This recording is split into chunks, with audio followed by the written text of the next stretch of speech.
Olá, olá, bom dia, boa tarde, boa noite, galerinha do sétimo ano, Escola Mestre Jesus.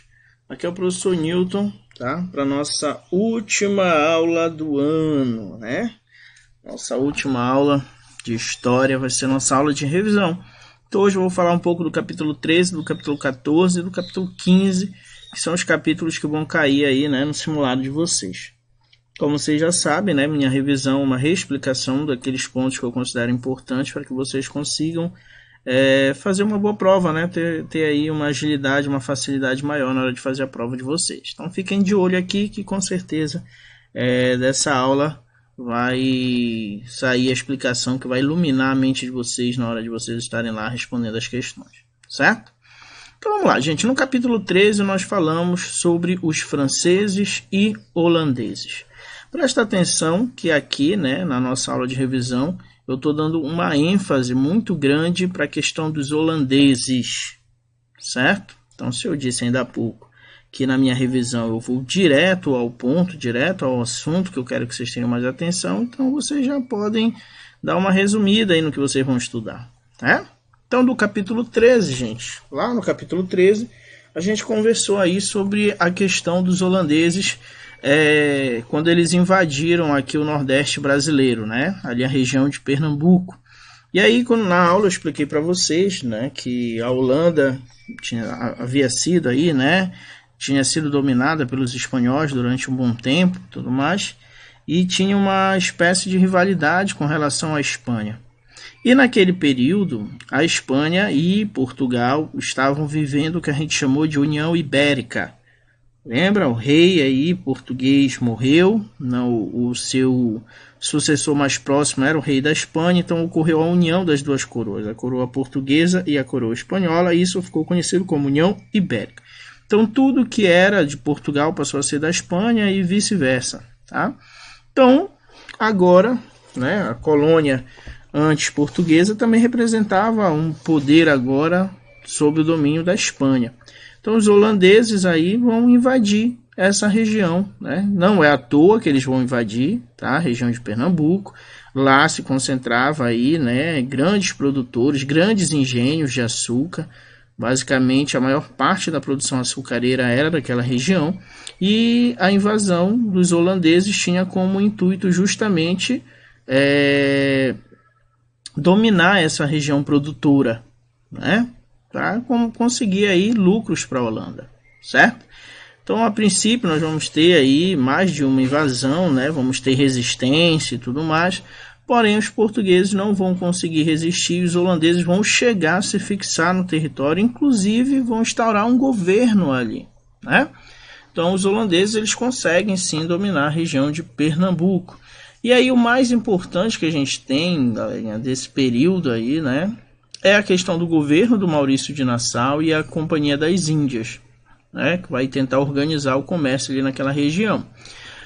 Por quê? Aí eu coloquei um slide, esse slide tá, quando eu expliquei na aula para vocês, eu falei sobre esses pontos e eu coloquei de novo aqui na questão da revisão. Então esse slide aqui embaixo, ó, governo de Nassau de 1637 até 1644. O que é que ele consegue? Ampliação do território colonial holandês, né? Ele conquista e quando eu falo ampliação desse território,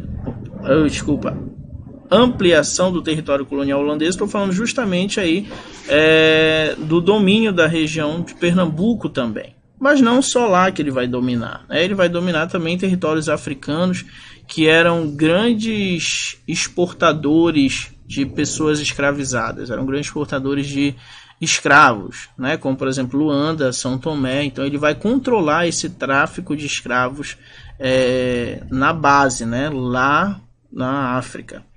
Ele consegue promover a urbanização de Recife, ele consegue conciliação entre holandeses e luso-brasileiros. O que significa isso dizer? Significa dizer, gente, que vai chegar um momento em que os portugueses eles não vão mais resistir a essa dominação holandesa.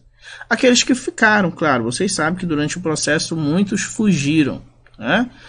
Abandonaram seus engenhos e tudo mais, outros ficaram. Então esses que ficaram vão chegar um momento que eles vão meio que se conciliar aí com os holandeses, isso graças primeiramente à Companhia das Índias, né? Porque o que é que a Companhia das Índias vai fazer? Vai pegar aqueles engenhos que foram abandonados e vai vender eles a crédito, né? Ou seja, dinheiro emprestado. Aqueles senhores de engenho que não tinham como conseguir escravos, que não tinham como manter a produção, eles vão financiar a produção, eles vão emprestar dinheiro. Então eles vão dar condições para que os engenhos da região voltem a funcionar depois dessa invasão. Então muitos desses portugueses, né, aparentemente o governo holandês estava dando mais atenção a eles do que a própria coroa portuguesa. Beleza? Então por isso essa conciliação aí. Então não vai imaginando que os portugueses sempre foram contrários. Não, no início houve a resistência, houve a guerra, tudo mais, mas depois de um tempo eles meio que se conciliaram, né? Mas isso não vai durar muito, porque depois vai vir um outro grupo de portugueses, aí guerra de novo, e dessa vez eles vão conseguir expulsar aí os holandeses da região nordeste do Brasil. Beleza? Os holandeses, claro, queriam conquistar, né, as pessoas que já habitavam nessa região. Por isso vão promover liberdade religiosa, vão promover aí proteção aos colonos. Então, aos poucos, muitos vão inclusive retornar aos engenhos, né? Aqueles que não retornaram, seus engenhos eram comercializados, certo? Vamos lá. Isso é o que eu considero importante. Se você souber aí, né, esses 6 minutos de explicação, você consegue responder todas as questões que vem no seu teste sobre aí, né, a chegada dos holandeses ao Brasil. Vamos para o capítulo 14, Brasil colonial, expansão para o interior. Aqui nesse capítulo 14 a gente vai falar sobre a importância da agricultura e a importância da pecuária e as áreas do Brasil que foram importantes a esse desenvolvimento econômico. Na questão da agricultura, gente, o que nós vamos ter de mais importante no período colonial, sem dúvida, é a produção açucareira, tá? É o comércio de açúcar. Esse comércio de açúcar vai ser o grande responsável pela ocupação do litoral brasileiro. Ocupação litorânea, aquela que fica próxima às praias ali no Nordeste brasileiro. Beleza? Então, se falamos na questão sobre ocupação do litoral brasileiro, eu estou falando de agricultura, estou falando da produção de cana-de-açúcar. E lá na produção de cana-de-açúcar você tinha os engenhos, né? E para se ter um engenho era necessário ter muito dinheiro, não era fácil se manter um engenho, muito menos construir um engenho. Para trabalhar com essa produção açucareira era necessário uma grande propriedade de terra, que a gente chama de latifúndio, certo? Então, você primeiro, eu quero ir no Brasil, quero ser um senhor de engenho. Primeira coisa que você tinha que ter, capital e terra. E uma grande quantidade de terra. Até porque a mão de obra utilizada também tinha que ser em larga escala, em grande quantidade. E essa mão de obra utilizada era a mão de obra escrava africana. Beleza? Pecuária. A pecuária, gente, no Brasil colonial, ela teve um papel decisivo aí na expansão para o interior. Por quê? Era necessário, né, criar gado para alimentar a população, inclusive para ter um animal de tração, para poder carregar, né, transportar mercadorias, então era necessário. Porém, não tinha como você botar esses animais, né, para competir com a plantação, né, de cana-de-açúcar. Então era necessário uma outra área para que pudesse aí levar esses rebanhos, que esses rebanhos pudessem se multiplicar. Essa outra área era a área que eles chamaram de sertão. Era mais para o interior. Beleza? Ou seja, sertão, interior, interiorização, era mais para dentro do território, fora do litoral. Beleza?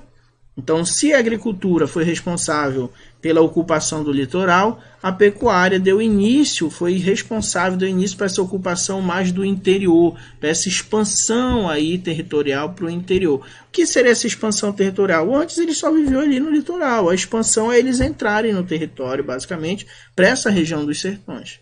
Né? Então, os sertões, o sertão, né, ele vai se apresentar aí como um caminho adequado para essa expansão da criação de gado. Né? E aí, quais os pontos positivos? Primeiro, a questão da penetração do gado no sertão, né, de entrar no território, não envolvia grandes custos, até porque, principalmente de transporte, porque o gado se transportava sozinho, né? Sozinho que eu digo, né? Com as próprias patas, né? Claro, os criadores aí conduzindo o rebanho. Então, diferente dos engenhos, que era necessário uma grande propriedade de terra, uma grande quantidade de capital, uma grande quantidade de mão de obra, a pecuária já era uma questão mais simples de você conseguir fazer naquela época. Né? Você não tinha custos no transporte, a mão de obra exigida era pouca. Então, é a partir daí que nós temos essa interiorização, essa expansão para o interior. Beleza? E o nosso último capítulo, capítulo 15, Brasil colonial, a sociedade mineradora. Queridos, como eu disse para vocês, os grandes responsáveis por encontrar ouro na região das Minas foram os bandeirantes paulistas. Tá? São Paulo passava por uma questão de dificuldades, né? E aí falta de escravos e tudo mais. Essas pessoas decidiram entrar no território para ir atrás aí de indígenas que eles pudessem escravizar e talvez encontrar alguma riqueza, os produtos aí, as chamadas drogas do sertão e até mesmo indígenas e metais preciosos. Então eles entram no território em busca dessas riquezas, né, com a ideia aí de melhorar de vida, de conseguir melhorias inclusive aí para São Paulo. Então eles vão ser os grandes responsáveis por encontrar esse ouro aí na região das Minas. Quando eles encontram, aí eles precisam, né, avisar aí as autoridades da coroa portuguesa. Essas autoridades, então, né, vão promover uma grande propaganda para que as pessoas se dirigissem de fato para a região das Minas para que começasse essa exploração. Obviamente, né, eles querem cobrar os impostos, né? Então, de primeira, as primeiras consequências que nós vamos ter aí dessa extração do ouro no Brasil, a gente vai ter o aumento da produção de alimentos, né? Claro, obviamente, vamos ter uma corrida do ouro, lembra? Pessoas vindo de vários cantos de Portugal, de outros lugares que tomavam conhecimento, achavam que iam enriquecer rapidamente, que vieram. Então, nós vamos ter um inchaço populacional nessa região. Pessoas na região das Minas, né? Pessoas de outras regiões do Brasil se deslocando para essa região também. Então, nós vamos ter o aumento da população e isso vai proporcionar também, vai pedir, na verdade, né, o aumento da produção de alimentos. Vamos ter a integração de novas áreas, né, por meio da pecuária e do comércio. Lembra a galerinha que estava criando aí gado lá mais para o interior, na região do sertão? Essa galera vai descer um pouco mais para a região das Minas para comercializar carne, para comercializar alimentos, para trazer outros produtos que essa região precisava. E essa região de Minas, gente, também faz parte do processo aí mais de interiorização, saída do litoral também, assim como foi a questão da criação do gado, tá? Então nós vamos ter aí algumas áreas do Brasil que antes estavam bem isoladas, começando a se comunicar através do comércio e da região das Minas. Temos uma mudança no eixo econômico para o sul, ou seja, né, a região ali das Minas. Antes era o Nordeste, o que chamava a atenção da coroa portuguesa, que era a grande produtora de açúcar, e agora vai ser a região de Minas Gerais. Beleza? A coroa portuguesa é a grande responsável aí por dividir e distribuir as datas, que eram onde eles podiam procurar ouro, né? Aqueles que encontravam e aqueles que compravam datas.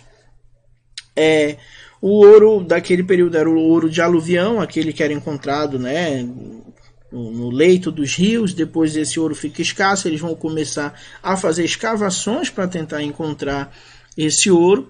A coroa portuguesa, então, acredita que tem que existir uma fiscalização nessa região, então passa a criar as casas de fundição, né, ou casa de fundição, aonde esse ouro encontrado deveria ser levado.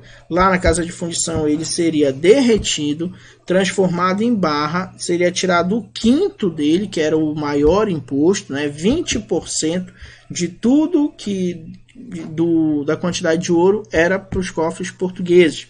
Era proibido você andar com pepitas de ouro, né? Você poderia inclusive ser preso, crime de lesa majestade, ser acusado aí de contrabando.